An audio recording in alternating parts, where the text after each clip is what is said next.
अस्सलामुअलैकुम। आप हमारे वीडियो को लाइक कर दिया करें और साथ ही हमारे चैनल को सब्सक्राइब भी कर दें और हर नई नोटिफिकेशन के लिए बेल आइकन को भी दबा दें।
इस वक्त मैं आज़ाद कश्मीर में हूँ और कहना ये चाहती हूँ कि जितना अमन, जितना प्यार, जितना सुकून इस जगह पर है, काश इंडिया में थोड़ी सी शर्म होती, थोड़ी सी बकौल हमारे एक मिनिस्टर के कुछ शर्म होती, कुछ हया होती, तो वो ये हरकतें नहीं करता।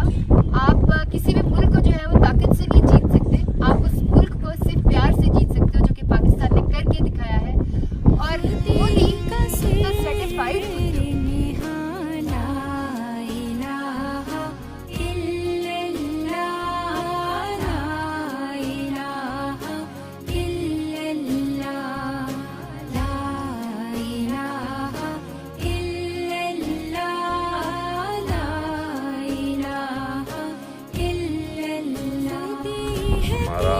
हम लोग रहते कश्मीर में, लेकिन हम समझते ये हैं कि हम जो है वो पाकिस्तानी हैं।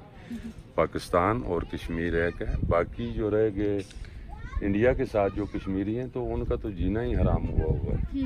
तो उधर में इधर में ज़मीन आसमान का फ़र्क है। हम लोग तो बहुत खुश हैं। अच्छा, एक मिथ बनी हुई है कि जो वहाँ